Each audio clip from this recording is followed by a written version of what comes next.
Hello दोस्तों, स्वागत है आपका हमारे चैनल में। यह वीडियो दोस्तों आपके बोर्ड एग्जाम के लिए बहुत महत्वपूर्ण होने वाला है। दोस्तों इस वीडियो में दोस्तों जो आपका चैप्टर है विद्युत विभव तथा धारिता, इस चैप्टर को पूरा खत्म कर देंगे। दोस्तों एक ही वीडियो में इस चैप्टर का जितना महत्वपूर्ण क्वेश्चन है दोस्तों हम बता देंगे। आपके बोर्ड एग्जाम में इससे बाहर का एक भी प्रश्न नहीं पूछा जाएगा। जितना भी महत्वपूर्ण क्वेश्चन है सब हम बता देंगे दोस्तों। और दोस्तों हम आपको बता दे रहे हैं कि आप हमारे वीडियो को नहीं लाइक कीजिए और ना ही शेयर कीजिए और ना ही दोस्तों हमारे चैनल को सब्सक्राइब कीजिए और ना ही हमें आप पैसा दीजिए। लेकिन दोस्तों प्लीज़ इस वीडियो को पूरा ज़रूर देखिएगा, क्योंकि दोस्तों यह आपके बोर्ड एग्जाम के लिए बहुत महत्वपूर्ण होने वाला है और इससे आपके बोर्ड एग्जाम में बहुत हेल्प मिलेगा दोस्तों। इसलिए दोस्तों इस वीडियो को पूरा ज़रूर देखिएगा। देखिए दोस्तों इसमें हम कौन कौन सा क्वेश्चन बता देंगे। सबसे पहले है दोस्तों यह क्वेश्चन देखिए आपके बोर्ड एग्जाम में कितना बार पूछा गया है। 2015, 16, 18 में पूछा गया है। फिर दोस्तों देखिए आगे का महत्वपूर्ण क्वेश्चन, जो भी महत्वपूर्ण क्वेश्चन है दोस्तों आपके बोर्ड एग्जाम में बार बार पूछा जाता है वो सब हम बताएंगे। देखिए यहाँ पे यह प्रश्न आपके बोर्ड एग्जाम में कितना बार पूछा गया है। 2014, 15, 16, 17, 18 और 20 में पूछा गया है। अब देखिए अगला महत्वपूर्ण प्रश्न हम कौन सा बताएंगे दोस्तों। ये भी देखिए आपके बोर्ड एग्जाम में कितना बार पूछा गया है। 2016, 17, 19, 20 और 23 में पूछा गया है। फिर दोस्तों आगे का प्रश्न, यह सब महत्वपूर्ण क्वेश्चन है। देखिए यह कितना महत्वपूर्ण क्वेश्चन है। यह आपके 2016, 2017, 2018, 2019, 2020 और 22, 23, 24 में पूछा गया है। यह जितना प्रश्न हम आपको दिखाए हैं दोस्तों इन सभी प्रश्नों का उत्तर हम बता देंगे दोस्तों। एक ही वीडियो में पूरा चैप्टर ख़त्म कर देंगे। इस चैप्टर से दोस्तों एक भी प्रश्न इससे बाहर का नहीं आएगा। जो हम बताएंगे दोस्तों उसी में से आएगा, एक भी क्वेश्चन इधर उधर से नहीं पूछा जाएगा। तो यानी इस वीडियो में हम जो विद्युत विभव तथा धारिता है इस चैप्टर का सभी महत्वपूर्ण क्वेश्चन बता देंगे। तो चलिए दोस्तों हम वीडियो को स्टार्ट करते हैं। देखिए दोस्तों प्रश्न आपसे बोर्ड एग्जाम में पूछा जाएगा कि विद्युत क्षेत्र की तीव्रता की परिभाषा तथा इसका मात्रक लिखिए। इसी प्रकार दोस्तों आपके बोर्ड एग्जाम में प्रश्न पूछा जाएगा। प्रश्न क्या है दोस्तों, इसमें दो प्रश्न है। देखिए इसी में क्या पूछा है, विद्युत क्षेत्र की तीव्रता का परिभाषा भी लिखना है और इसका मात्रक लिखना है। इसका मात्रक यानी किसका मात्रक, तो विद्युत क्षेत्र की तीव्रता का मात्रक भी लिखना है। तो सबसे पहले आप यहाँ पे समझ लीजिए दोस्तों कि विद्युत क्षेत्र की तीव्रता किसे कहते हैं। हम आपको अच्छे से समझा देंगे दोस्तों, कुछ भी रटना नहीं है दोस्तों, एक एक टॉपिक को अच्छे से समझिए। देखिए विद्युत क्षेत्र की तीव्रता क्या होगा। मान लीजिए कोई विद्युत क्षेत्र है, इसमें क्या है दोस्तों विद्युत क्षेत्र है। तो यह विद्युत क्षेत्र में यहाँ पे कोई परीक्षण आवेश रख लेंगे। मान लीजिए यहाँ पे Q0 कोई परीक्षण आवेश रख दे रहे हैं दोस्तों। तो इस परीक्षण आवेश पर लगने वाला बल क्या दोस्तों, जो इस परीक्षण आवेश पर जो लगने वाला बल F है, इस पर लगने वाला बल F, बल को किससे परीक्षण करते हैं, F से। तो लगने वाला बल F परीक्षण आवेश के अनुपात के बराबर होता है। यानी परीक्षण आवेश क्या है दोस्तों, Q0, अनुपात का मतलब बटा। तो जो बल है बल बटे परीक्षण आवेश, यानी परीक्षण आवेश के अनुपात को क्या कहते हैं, विद्युत फ्लक्स कहते हैं। देखिए यहाँ पे लिखा है दोस्तों, विद्युत क्षेत्र में किसी बिंदु पर रखे परीक्षण आवेश, यह विद्युत क्षेत्र हो गया। इसमें एक परीक्षण आवेश रख दिए Q0, Q0 को क्या कहते हैं, परीक्षण आवेश पर लगने वाला बल, इस पर लगने वाला बल तथा परीक्षण आवेश के अनुपात पर। देखिए लगने वाला बल तथा परीक्षण आवेश के अनुपात, तो अनुपात का मतलब बट्टा को विद्युत क्षेत्र की तीव्रता कहते हैं। इसी को क्या कहते हैं दोस्तों, विद्युत क्षेत्र की तीव्रता कहते हैं। देखिए यहाँ पे लिख दिया, विद्युत क्षेत्र की तीव्रता को किससे प्रदर्शित करते हैं, तो ई से प्रदर्शित करते हैं। तो ई बराबर क्या हो जाएगा दोस्तों, लगने वाला बल बट्टे परीक्षण आवेश। तो परीक्षण आवेश क्या है दोस्तों, Q0 है। ठीक, अब देखिए इसमें एक और प्रश्न पूछा गया, इसका मात्रक लिखिए। इसका मात्रक यानी किसका मात्रक, तो विद्युत क्षेत्र की तीव्रता का मात्रक लिखिए। तो देखिए इसका मात्रक क्या हो जाएगा, न्यूटन प्रति कूलाम, या इसको यह भी कह सकते हैं न्यूटन बट्टे कूलाम। क्योंकि दोस्तों देखिए ई बराबर F बट्टे Q होता है। तो F का मात्रक, F यानी बल, बल का मात्रक न्यूटन होता है और Q क्या है, आवेश है। तो आवेश का मात्रक कूलाम होता है। ठीक, अब देखिए आगे क्या है दोस्तों, आगे का भी प्रश्न आपके बोर्ड एग्जाम के लिए बहुत महत्वपूर्ण है। यह भी क्वेश्चन देखिए आपके बोर्ड एग्जाम में कितना बार पूछा गया है, 2014, 2019, 2022, 2023 में पूछा गया है। यह भी क्वेश्चन आपके बोर्ड एग्जाम के लिए बहुत महत्वपूर्ण होने वाला है। तो देखिए प्रश्न क्या है, प्रश्न है दोस्तों, एक समान विद्युत क्षेत्र में सदिश, यानी एक समान विद्युत क्षेत्र सदिश ई बराबर क्या दिया है। यह क्वेश्चन को दोस्तों थोड़ा अलग तरह से है, इसको बहुत आसानी से बताएंगे। यह समझ में शुरू में नहीं आएगा, लेकिन जब हम आपको बता रहे हैं तो आपको सारा चीज़ समझ में आ जाएगा। आप थोड़ा सा बस वेट कीजिए, पहले हम प्रश्न पढ़ ले रहे हैं उसके बाद आपको समझा देंगे। सदिश ई बराबर क्या है दोस्तों 2i cap plus 3j cap minus 4k cap volt meter है में एक पृष्ठ के क्षेत्रफल, पृष्ठ का क्षेत्रफल क्या है दोस्तों ए बराबर 8j है, मीटर से गुजरने वाले विद्युत फ्लक्स की गणना कीजिए। यह क्वेश्चन दोस्तों थोड़ा उठपटांग है लेकिन बहुत आसान है। सबसे पहले इस टाइप का सवाल कोई भी पूछे तो इसको देखिए कैसे हल करेंगे, एक सवाल समझेंगे, बहुत आसान है दोस्तों। देखिए इस प्रश्न का हल करने के लिए सबसे पहले जो दिया रहता है उसको हम लोग लिख लेते हैं। तो देखिए ई बराबर क्या दिया है, ई बराबर दिया है 2i cap plus 3j cap minus उसके बाद क्या है दोस्तों माइनस 4k कैप, तो यहाँ पे माइनस 4k कैप लिख दिए हैं, प्लस ए बराबर क्या दिया है, इसको पढ़ेंगे वेक्टर है, ए बराबर 8j कैप दिया है। और हमें क्या पूछ रहा है दोस्तों, तो विद्युत फ्लक्स, देखिए यहाँ पे लिखा है ना विद्युत फ्लक्स की गणना कीजिए। तो विद्युत फ्लक्स बराबर सूत्र होता है फाई बराबर ई ए, क्या होता है दोस्तों सूत्र क्या होता है, विद्युत फ्लक्स फाई बराबर सूत्र होता है ई ए। तो फाई है तो फाई लिख देंगे, फिर ई का मान क्या है दोस्तों 2i cap plus 3j cap minus 4k cap है, तो यही चीज़ यहाँ पे लिख देंगे। यहाँ पे बीच में कुछ नहीं है तो क्या है गुणा है तो गुणे लिख देंगे। 8 ए का मान कितना है 8j कैप है तो j कैप लिखेंगे।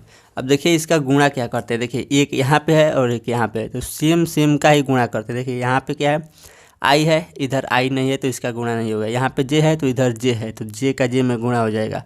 तो 8 का 3 में होगा तो 24, j है तो j, फिर यहाँ पे k है तो इधर k नहीं है तो इसका गुणा नहीं होगा। तो देखिए यह 24j कैप आ गया तो इसका आंसर क्या हो जाएगा 24 वोल्ट मीटर, तो यही इसका आंसर होगा। तो देखिए कितना आसान है, जो दिया रहता है उसको लिख देंगे, उसके बाद फाई का सूत्र होता है ई ए, उससे हल कर देंगे। और जिसके साथ मान लीजिए जे है तो जे का ही गुणा होगा, बाकी सबको छोड़ देंगे। इसी प्रकार दोस्तों इस टाइप का कोई भी प्रश्न पूछे तो आप हल कर लीजिएगा। अब देखिए दोस्तों अगला प्रश्न बता रहे हैं, अगला प्रश्न भी आपके बोर्ड एग्जाम के लिए बहुत महत्वपूर्ण होने वाला है। इसको देखिए बोर्ड एग्जाम में कितना बार पूछा गया, 2014, 2015, 2016, 2017, 2018, 2019, 20, 22, 23 और 24 में पूछा गया है। यह भी क्वेश्चन आपके बोर्ड एग्जाम के लिए बहुत बहुत महत्वपूर्ण होने वाला है। देखिए प्रश्न क्या पूछेगा दोस्तों, प्रश्न पूछेगा दोस्तों स्थिर विद्युत में गॉस की प्रमेय क्या है। क्या हमको बताना है कि स्थिर विद्युत में गॉस का प्रमेय क्या है, या इसी प्रश्न को घुमा फिरा के दूसरे तरीके से पूछा जा सकता है स्थिर वैद्युतिकी में गॉस की प्रमेय लिखिए। हमें गॉस का प्रमेय भी लिखना है तथा उसको सिद्ध भी कीजिए, यानी गॉस का प्रमेय भी लिखना है और उसको सिद्ध भी करना है। तो सबसे पहले आप समझिए गॉस का प्रमेय किसे कहते हैं। देखिए गॉस का प्रमेय कहता है विद्युत क्षेत्र में स्थित किसी बंद पृष्ठ का विद्युत फ्लक्स कुल आवेश, कुल आवेश का मतलब क्या हो जाएगा दोस्तों, यहाँ पे समझिए। देखिए यह क्या है विद्युत क्षेत्र में, शुरू समझिए विद्युत क्षेत्र में स्थित किसी बंद पृष्ठ, यहाँ पे हम बना देते हैं विद्युत क्षेत्र में स्थित कोई बंद पृष्ठ बना दिए हैं, ठीक, का विद्युत फ्लक्स, यानी इस पूरा का विद्युत फ्लक्स, विद्युत फ्लक्स क्या होगा दोस्तों कुल आवेश। तो कुल आवेश क्या है, इसमें मान लेंगे आवेश यहाँ Q1 मान लेंगे, फिर Q2, Q3, यानी इसमें जितना आवेश है कुल आवेश का 1/ε0 गुना होता है। तो कुल आवेश को किससे प्रदर्शित करते हैं दोस्तों सिग्मा क्यू। सिग्मा क्यू का मतलब क्या हो जाएगा कुल आवेश, और क्या होता है 1/ε0 गुना होता है, तो इसमें गुना कर देंगे 1/ε0 गुना होता है। तो देखिए वही चीज़ यहाँ पे लिख दी है फाई, फाई यानी विद्युत फ्लक्स क्या होता है दोस्तों कुल आवेश का, तो कुल आवेश को ε0 और गुना होता है, गुना का मतलब गुणा, तो 1/ε0 गुणे में लिख दिए, ठीक। तो अब देखिए क्या हो जाएगा फाई बराबर ε0 का 1 में गुणा होगा तो यह हो जाएगा ε0 का 1 में गुणा होगा तो ε0 और नीचे सॉरी सिग्मा के ऊपर है ना, सिग्मा क्यू का 1 में गुणा होगा तो यह हो जाएगा सिग्मा क्यू और बट्टे क्या है ε0 है तो ε0। अब देखिए यहाँ पे लिखा है जहाँ फाई, यह फाई क्या है दोस्तों विद्युत फ्लक्स है, यह फाई क्या है विद्युत फ्लक्स है, सिग्मा क्यू क्या है कुल आवेश है, और यह ε0 क्या है निर्वात का विद्युतशीलता है। तो यह हो गया दोस्तों गॉस का प्रमेय। अगर आपसे बोर्ड एग्जाम में केवल गॉस का प्रमेय लिखे तो आप यहाँ से यहाँ तक लिख देंगे तो आपको 4 या 5 नंबर मिल जाएगा। यह क्वेश्चन दोस्तों ज़्यादातर 5 नंबर में पूछा जाता है, तो यहाँ पे आपका 5 नंबर कन्फर्म हो जाएगा। अब देखिए इसका उपपत्ति भी अगर पूछ ले, यानी इसको निगमन कीजिए या सिद्ध कीजिए, तो देखिए इसको ऐसे सिद्ध करेंगे। सबसे पहले यह चित्र को समझिए क्या है, यहाँ पे है एक बंद पृष्ठ, ठीक, और इसमें एक आवेश है प्लस क्यू, और यहाँ पे एक छोटा सा क्षेत्रफल लेंगे। क्षेत्रफल को किससे प्रदर्शित करते हैं तो ए से, तो छोटा सा लेंगे तो डी ए लिखेंगे। डी ए क्यों लिखेंगे? क्योंकि छोटा सा लिए है इसलिए डी ए लिखे हैं। और यह क्या है दोस्तों? ई विद्युत क्षेत्र की दिशा है। तो जब क्षेत्रफल सदिश है तो इसके लंबवत भी दिशा ऐसे होगा और विद्युत क्षेत्र की भी दिशा लंबवत होता है तो ऐसे ही होगा। तो देखिए सूत्र होता है डी फाइव बराबर सूत्र हो जाएगा E D A cos theta. यह क्या होता है दोस्तों? फार्मूला होता है। तो इस फार्मूला पर हम लोग रख देंगे। कास थीटा क्या होता है? इन दोनों के बीच का कोण है, डी ए तथा ई के बीच का कोण है। तो देखिए दोनों एक ही दिशा में है तो कोण कितना होगा? 0 अंश, यानी थीटा का मान 0 अंश होगा। देखिए यहाँ पे यह भी लिखा भी गया है कि डी ए तथा ई एक ही दिशा में है। यह क्या है दोस्तों? डी ए तथा ई एक ही दिशा में है तो थीटा बराबर क्या हो जाएगा? 0 अंश हो जाएगा। 0 अंश हो जाएगा। तो यही लिख दिए, डी फाई है तो डी फाई, ई है तो ई, डी ए है तो डी ए, और कास थीटा, थीटा का मान कितना होता है दोस्तों? 0 अंश। तो थीटा की जगह पर कास 0 अंश लिख दिए, ठीक। उसके बाद डी फाई है तो डी फाई, ई है तो ई, डी ए है तो डी ए, और कास 0 अंश का मान क्या होता है? 1 होता है। देखिए आप लिखे जो यह कास 0 है इसका मान 1 होता है। तो 1 को लिखे और न लिखे कोई फर्क नहीं पड़ेगा। उसके बाद यह डी फाई है तो डी फाई, और ई क्या है दोस्तों? देखिए अब ई को समझिए। ई बराबर क्या होता है? यहाँ पे लिखा भी गया है। ई बराबर होता है 1/4 pi epsilon nought Q upon R square. यह ई बराबर होता है। तो हम लोग ई के जगह पर इतना लिख देंगे। देखिए ई के जगह पर क्या लिखेंगे? ई है, ई बराबर इतना होता है 1/4 पाई एप्सिलॉन नॉट, तो 1/4 पाई एप्सिलॉन नॉट लिखें। बीच में इंटू या गुणा है तो गुण Q upon R square, Q upon R square.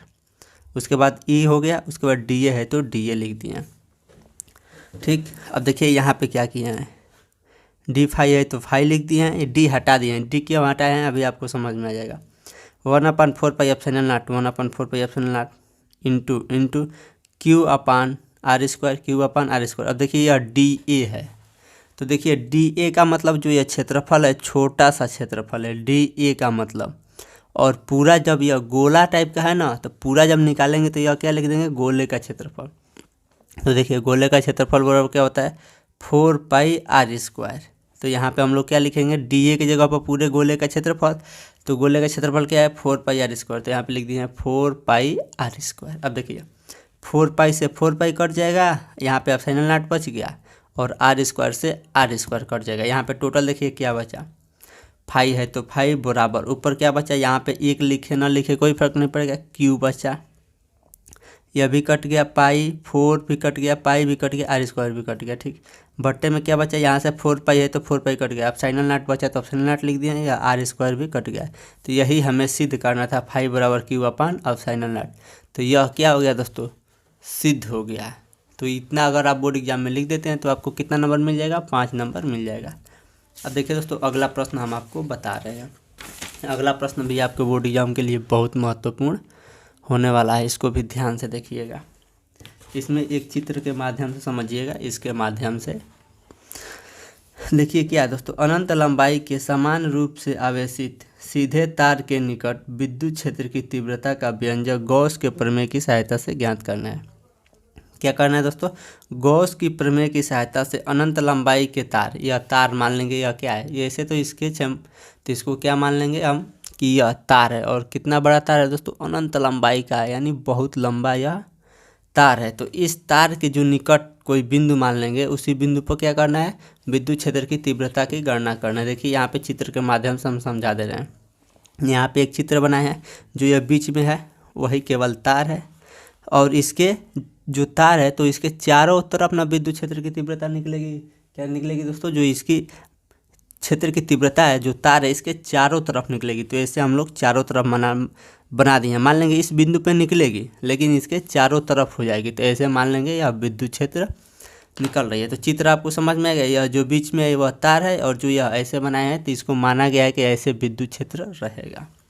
अब देखिए यहाँ पे लिखा गया है, इसको ध्यान से समझिए। लिखा गया दोस्तों, अनंत लंबाई के आवेशित तार के निकट विद्युत क्षेत्र की तीव्रता। क्या दोस्तों? अनंत लंबाई के यह तार जो है वो अनंत लंबाई के है, उसके निकट यानी इसके पास कोई बिंदु पर क्या निकालना है? विद्युत क्षेत्र की तीव्रता निकालना है। अब देखिए यहाँ पे लिखेंगे, माना कि तार का परावैद्युतांक है, जो तार है यह के परावैद्युतांक माध्यम में रखा गया है, जिसके एकांक लंबाई पर आवेश क्यू है। जो यह तार है इसके एकांक लंबाई पर आवेश क्या है दोस्तों? क्यू है। तथा तार की लंबाई यल है। जो तार है इसकी लंबाई क्या है दोस्तों, यल है। यह जो तार है इसकी लंबाई यल है। अब देखिए जो पहले निकाले हैं वैसे निकालेंगे। सबसे पहले फ्लक्स की परिभाषा से। तो फ्लक्स की परिभाषा क्या होता है दोस्तों, फाइव बराबर E D A cos theta. यहाँ पे भी देखिए जो क्षेत्रफल सदिश है इसका भी दिशा इधर ही है और विद्युत क्षेत्र की भी दिशा इधर ही है। तो थीटा बराबर यहाँ पे भी 0 अंश हो जाएगा। तो देखिए वही चीज़ यहाँ पे लिखा गया है दोस्तों, ई तथा डी ए एक ही दिशा में है इसलिए थीटा बराबर 0 अंश। ये दोनों एक ही दिशा में है तो थीटा बराबर क्या हो जाएगा, 0 अंश। अब देखिए फाई है तो फाई, ई है तो ई, डी है तो D A, cos theta. Theta की जगह पर क्या लिखना है, 0 अंश। तो 0 अंश लिख दिए। उसके बाद देखिए फाई है तो फाई, ई है तो ई, डी है तो डी ए। काश 0 अंश का मान 1 होता है। देखिए यहाँ पे लिखे भी हैं काश 0 अंश का मान कितना होता है, 1। तो यहाँ पे क्या लिख दिए हैं, 1। लिखे या नहीं लिखे कोई फर्क नहीं पड़ेगा, ठीक।